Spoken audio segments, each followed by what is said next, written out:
Edu Expo pada malam hari ini. Kita buka. Assalamualaikum warahmatullahi wabarakatuh. Waalaikumsalam warahmatullahi Waalaikumsalam wabarakatuh. warahmatullahi wabarakatuh. Selamat malam. Om Swastiastu, Namo Buddhaya, Salam Kebajikan. Pada malam hari ini kita akan melaksanakan Edu Expo terkait mata kuliah teknologi baru dalam pengajaran dan pembelajaran. Mungkin ini dari kelompok eh, SMP Negeri 2 Depok dan kelompok SMP Negeri 2 Piungan, betul. Baik, saya akan membacakan terlebih dahulu susunan acara pada malam hari ini. Yang pertama yaitu pembukaan, yang kedua yaitu pemaparan materi Edu Expo dari kelompok SMP Negeri 2 Depok, kemudian sesi tanya jawab, dan dilanjutkan dengan Edu Expo dari kelompok SMP Negeri 2 Piungan. Mungkin untuk membuka kegiatan pada malam hari ini, mari kita membaca basmalah bersama-sama. Bismillahirrahmanirrahim. Bismillahirrahmanirrahim. Semoga acara X2 Expo pada malam hari ini dapat berjalan lancar dari awal hingga akhir. Baik, mungkin kita mulai saja dari kelompok SMP Negeri 2 Depok yang materinya akan disampaikan oleh Mbak Eki Yulia Susanti. Kepada Mbak Eki, dipersilahkan untuk memaparkan materi Edu Expo dari kelompok SMP Negeri 2 Depok. Kepada Mbak Eki, dipersilahkan. Baik, terima kasih. Saya izin share screen dulu ya. Oke, teman-teman, apakah sudah nampak? Sudah terlihat, Mbak. Baik, suara saya jelas?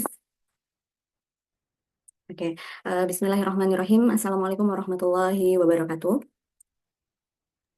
Waalaikumsalam warahmatullahi wabarakatuh.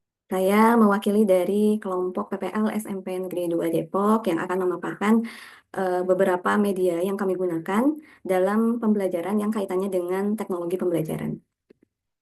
Nah, adapun teknologi yang kami gunakan di antaranya itu menggunakan Zoom, Canva, Zquiz, Padlet, PowerPoint, Google Classroom. Untuk pemaparannya seperti ini. Jadi, untuk Zoom itu sendiri, kami gunakan sebagai media untuk melakukan pembelajaran jarak jauh. Yang pertama yang pengajar lakukan yaitu menyiapkan tautan atau link Zoom meeting itu sendiri, kemudian membagikan link kepada seluruh peserta didik melalui grup WhatsApp. Kemudian setelah link itu di-share ke peserta didik, maka kami melakukan pertemuan online sesuai jadwal yang telah ditentukan. Adapun selama proses pembelajaran, pengajar juga membagikan layar atau screen sharing untuk menampilkan materi ajar seperti presentasi, video, atau dokumen tertentu. Kemudian, dengan media Zoom ini juga pengajar menjelaskan materi yang sedang diajarkan. Selain itu juga melalui media Zoom ini juga memungkinkan untuk pengajar menggunakan fitur breakout room agar siswa bisa bekerja sama secara kelompok kecil ataupun menyisipkan kuis singkat dengan menggunakan tautan eksternal melalui kolom chat, misalkan link Padlet, kemudian link Google Classroom yang dibagikan di kolom chat tersebut. Kemudian yang kedua, kami menggunakan aplikasi Canva. Eh, Tujuannya adalah untuk membuat materi atau slide presentasi ketika Zoom dilakukan atau ketika pembelajaran dilaksanakan. Jadi, aplikasi Canva ini digunakan pengajar untuk mempersiapkan materi ajar dalam bentuk slide presentasi dengan menggunakan Canva itu sendiri. Nah, adapun langkah-langkah yang kami lakukan, yang pertama, tentu pengajar membuka Canva itu sendiri untuk memilih template slide yang sesuai dengan topik pembelajaran, kemudian mengatur elemen-elemen visual seperti warna, icon, dan ilustrasi tertentu agar tampilan lebih menarik dan sesuai dengan karakteristik peserta didik itu sendiri. Lalu, setelah itu desain selesai, dan setelah desain selesai, slide dari Canva tersebut kami unduh dalam format PowerPoint. Jadi, pada saat itu kami tidak langsung mempresentasikan melalui Canva, tapi kami edit kembali dengan menggunakan Microsoft PowerPoint. Tujuannya untuk supaya slide terasa lebih hidup gitu, karena biar lebih fleksibel intinya seperti itu. Kemudian pengajar juga mengintegrasikan hasil desain dari Canva dengan narasi penjelasan, kemudian poin-poin penting serta animasi atau transisi yang mendukung alur penyampaian itu sendiri. Lalu pengajar juga melakukan screen sharing untuk menampilkan slide kepada siswa, itu masih di dalam Zoom tadi, dan menjelaskan materi secara lisan sambil menyoroti poin-poin penting pada setiap slide di PowerPoint itu sendiri. Contohnya seperti ini, karena kebetulan saat itu materi yang diambil adalah materi pasar, jadi PowerPoint yang kami buat juga materi tentang pasar seperti itu. Kemudian aplikasi selanjutnya yang kami gunakan itu adalah Zapquiz. Nah, Zapquiz ini sebagai bentuk kegiatan ice breaking sekaligus alat untuk melakukan asesmen dan evaluasi secara individu terhadap pemahaman peserta didik. Nah, adapun langkah-langkahnya, yang pertama pengajar menyiapkan kuis interaktif di platform Zapquiz itu sendiri dengan memasukkan sejumlah pertanyaan yang disusun berdasarkan materi yang telah diajarkan sebelumnya. Jadi kan susunannya itu ketika siswa dan pengajar sudah masuk ke Zoom, kemudian adanya pemaparan materi melalui tadi dengan PowerPoint share screen. Lalu selanjutnya itu menggunakan Zapquiz ini. Nah, selain itu sebelumnya pengajar itu membagikan dulu tautan Zapquiz melalui kolom chat di Zoom. Kemudian mengajak seluruh siswa untuk bergabung menggunakan perangkat masing-masing. Adapun aktivitas ini diawali dengan penjelasan singkat terlebih dahulu mengenai tujuan kuis, di mana sebagai pengulangan ringan atau ice breaking sekaligus evaluasi individu terhadap penguasaan materi itu sendiri. Kemudian pertanyaan yang dibuat pun bervariasi, mulai dari pilihan ganda, isian singkat, hingga soal berbasis gambar agar lebih menarik untuk siswa. Nah, selama kuis berlangsung, siswa melaksanakan atau melakukan kegiatan secara real time, jadi melakukan mengisi kuis ini dengan cara bermain. Jadi modelnya itu di sini kan ada gambar orang ya di sini. Nah, nanti tugasnya itu dia harus sampai ke finish, tapi untuk sampai ke finish dia harus melalui beberapa atau harus menjawab beberapa pertanyaan dulu. Nah, seperti itu. Kemudian nanti di akhir, job quiz ini juga akan secara otomatis merekap pengerjaan soal-soal untuk setiap peserta sehingga peserta dan pengajar bisa langsung melihat hasilnya seperti apa, baik itu secara urutan ataupun nilai. Seperti itu. Kemudian aplikasi selanjutnya kami menggunakan Padlet. Nah, Padlet ini kami gunakan sebagai media kolaboratif siswa melakukan sharing pendapat di room Zoom masing-masing secara berkelompok. Jadi, kegiatan ini bertujuan untuk mendorong keterampilan berpikir kritis, kerjasama, serta kemampuan menyampaikan pendapat secara tertulis dalam kelompok. Nah, sebelum diskusi dimulai, pengajar akan terlebih dahulu membuat papan ini ya maksudnya, papan board di Padlet itu sendiri, di aplikasi Padlet itu sendiri, dan mengunggah stimulus diskusi, baik itu bisa berupa gambar, kemudian isu aktual, ataupun pertanyaan terbuka yang relevan dengan materi pembelajaran yang telah disampaikan. Nah, ini gambarnya, contohnya, karena materi ini mengenai pasar, pengajar menyisipkan di sini kan ada gambar ya, ada gambar peternakan sapi, kemudian ada pertanyaannya juga, mengapa peternakan sapi disebut sebagai salah satu contoh dari pasar monopsoni? Jelaskan berdasarkan pendapat masing-masing. Nah, ini salah satu contoh pertanyaan-pertanyaan yang bisa diberikan di aplikasi Padlet itu sendiri. Nanti siswa akan mengisi komentar sesuai dengan kelompok masing-masing. Dan semua kelompok pada akhirnya bisa melihat setiap pendapat dari kelompok temannya yang lain, seperti itu. Kemudian untuk langkah atau teknis pengerjaannya pun, yang pertama, siswa dibagi ke dalam beberapa kelompok kecil menggunakan breakout room dulu di Zoom. Kemudian tiap kelompok berdiskusi dan menyepakati jawaban atau komentar yang akan dituliskan di aplikasi Padlet. Nah, setelah itu setiap kelompok diminta untuk menuliskan hasil dari diskusi tadi atau komentar tadi di aplikasi Padlet itu sendiri yang telah disediakan dan sudah di-share linknya oleh guru atau pengajar. Lalu pengajar juga memantau setiap room dan termasuk papan Padlet ini sendiri untuk memastikan bahwa setiap kelompok ini aktif berpartisipasi dalam memberikan kontribusi, berkomentar, memberikan pendapatnya pada papan Padlet itu sendiri. Lalu setelah semuanya selesai, siswa pun yang tadinya di breakout room, mereka semuanya kembali ke room utama di Zoom tadi, karena ini masih kondisinya masih dalam pembelajaran di Zoom. Nah, kemudian yang terakhir kami menggunakan Google Classroom.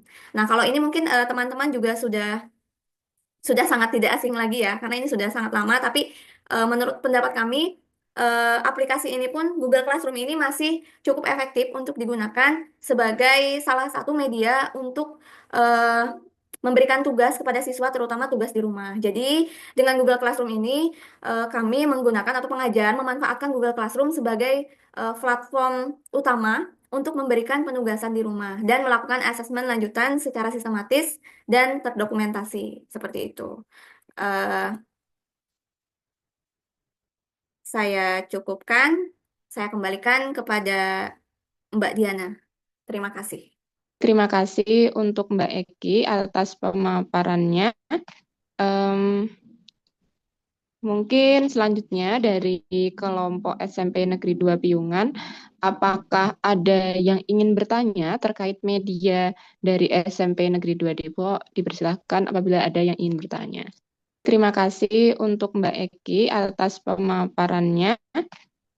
Ingin bertanya, Mbak. Silakan. Baik, dipersilahkan Mbak Disa untuk bertanya. Jadi pertanyaannya, kita kan tahu bahwa peserta didik itu memiliki karakteristik yang berbeda-beda, baik dari gaya belajarnya, baik dari aspek kognitifnya maupun non-kognitifnya. Jadi apakah ZQuiz ini mampu mengakomodasi perbedaan yang ada pada peserta didik di dalam kelas? Kemudian jelaskan bagaimana aplikasi ini mendukung atau tidak mendukung akan hal tersebut. Terima kasih. Baik, terima kasih Mbak Disa untuk pertanyaannya. Mungkin dari Mbak Eki bisa dijawab. Oke, terima kasih banyak Mbak Disa. Tadi kan menyinggung mengenai aspek kognitif dan non-kognitif ya. Iya, Mbak Disa, halo. Mbak, ya Eh, Mbak. Termasuk ke gaya belajar, seperti itu bukan? Iya, yang kognitif contohnya salah satunya itu. Oke, nah sebenarnya untuk aplikasi Zep ini, karena tadi kan sudah dijelaskan ya sejak awal, ini sebagai ice breaking, karena sebagai ice breaking atau berbasis game. Dan kita tahu bahwa di usia SMP, anak-anak ini masih cukup atau masih senang untuk bermain gitu, untuk bermain. Jadi kalau kita lihat dari aspek kognitif, ini kan disisipkan beberapa pertanyaan yang sudah dibuat oleh pengajar, yang dimana pertanyaan-pertanyaan itu memang berkaitan dengan kemampuan kognitif siswa. Itu yang pertama. Jadi ini berkaitan dengan kemampuan kognitif siswa karena berkaitan dengan materi pembelajaran juga secara akademik. Kemudian yang kedua, untuk aspek non-kognitifnya, mungkin ini secara psikologis aja ya. Maksudnya secara psikologis karena ketika kita melakukan pembelajaran jarak jauh, tidak bisa dipungkiri bahwa kita tidak tahu bahwa semua anak itu antusias atau tidak mengantuk gitu.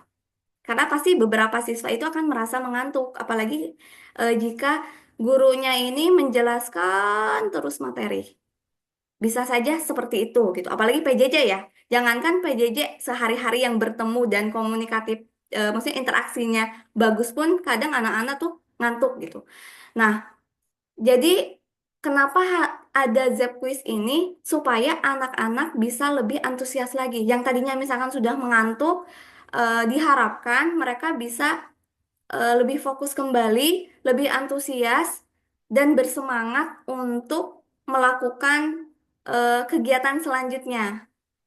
Ya anggap aja untuk melakukan supaya guru bisa melakukan asesmen atau untuk melakukan evaluasi gitu. Tapi dengan cara bermain seperti itu.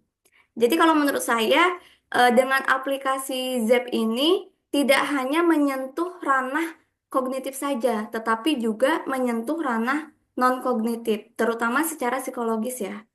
Gitu. Terima kasih. Baik, terima kasih Mbak Eki atas jawabannya. Mungkin Mbak Disa, apakah ada yang ingin ditanyakan lagi atau sudah cukup jawabannya? Sudah cukup jelas, Mbak. Sangat jelas. Terima kasih, Mbak Egi. Baik, terima kasih Mbak Disa dan Mbak Eki.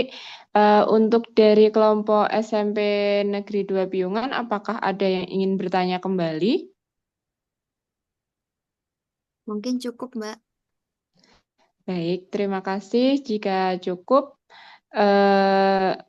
mungkin dari pemaparan SMP Negeri 2 Depok sudah cukup ya. Kita cukupkan untuk SMP Negeri 2 Depok. Nanti bisa dilanjutkan untuk ke moderator dari SMP Negeri 2 Piungan untuk pemaparan media Edu Expo dari SMP Negeri 2 Piungan. Saya tutup. Saya Diana Ayu Pamungkas dari moderator SMP Negeri 2 Depok. Mohon maaf apabila terdapat kekurangan. Cukup sekian. Wassalamualaikum warahmatullahi wabarakatuh.